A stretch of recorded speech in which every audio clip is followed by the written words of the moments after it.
Bonjour Lucien Fro. Vous êtes le président du MNLE 13. Je vais vous poser quelques questions.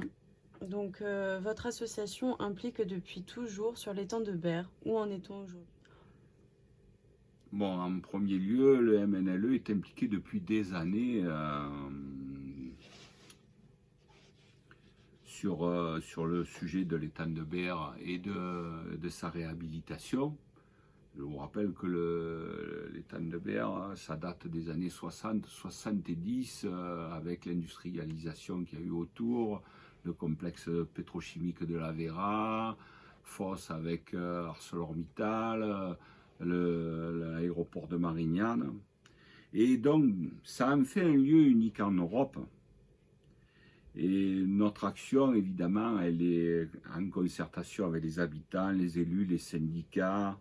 Elle est sur le fait de sa réhabilitation, bien entendu, mais une réhabilitation au service de l'environnement pour que la nature retrouve ses droits et bien entendu pour que ça soit un lieu de vie pour ses habitants et pour les travailleurs de ce pays.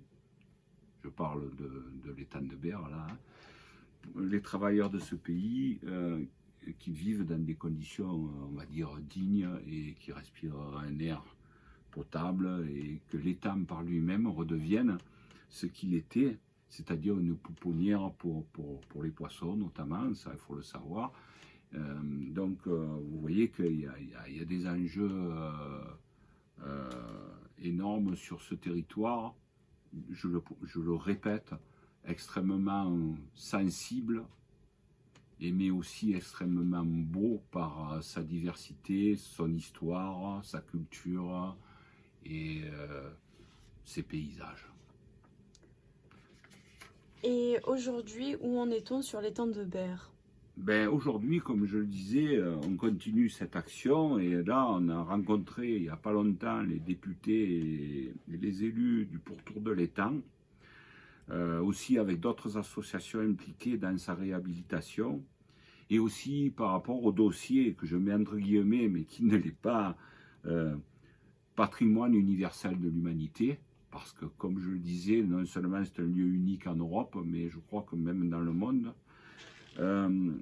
Et donc le MNL 13, au niveau national aussi d'ailleurs, s'implique avec son conseil scientifique et continuera à s'impliquer en coopération avec tous ceux qui le veulent sur ce sujet très très important.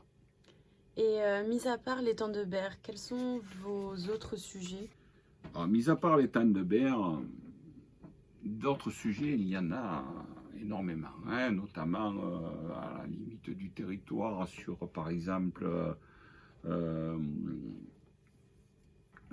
les Alpilles, sur la limite de la grande métropole qui se situe jusqu'à Pertuis, avec des terres agricoles à réhabiliter pour aller vers une autre agriculture, pour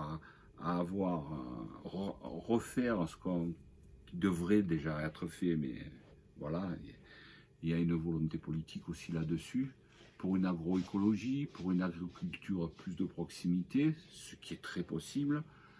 En dehors de ça, il y a des sujets industriels énormes par rapport au bassin de Gardanne, industriels et agricoles qui se rejoignent d'ailleurs, notamment au niveau de la centrale de Gardanne, où il y a un projet énergétique extrêmement important et ambitieux qui pourrait permettre une indépendance énergétique nécessaire, parce qu'il ne faut pas se faire d'illusions, hein. L'énergie électrique, on va en avoir de plus en plus besoin, on en a besoin, hein. Et notamment de faire de cette centrale un exemple type, peu à peu en la développant pour qu'elle sorte des énergies fossiles et qu'elle soit utile avec un développement pour des énergies renouvelables, par exemple, et que les énergies fossiles employées soient employées le mieux possible. Ensuite, il y a aussi, bien entendu, le golfe de Fosse avec ArcelorMittal, avec des améliorations sur la production d'acier à ce niveau-là, tant au point de vue des travailleurs qu'au point de vue des habitants qui entourent cette usine indispensable et nécessaire. Et ensuite, il y a l'enjeu aussi du territoire par rapport à l'aéroport international Marseille-Provence. Voilà, c'est que des exemples, mais voilà tous les enjeux, pas tous, hein, une partie des enjeux environnementaux, sociaux et économiques du territoire. Merci beaucoup Lucien Fro, on se retrouve vendredi prochain. Merci beaucoup, à bientôt, au revoir.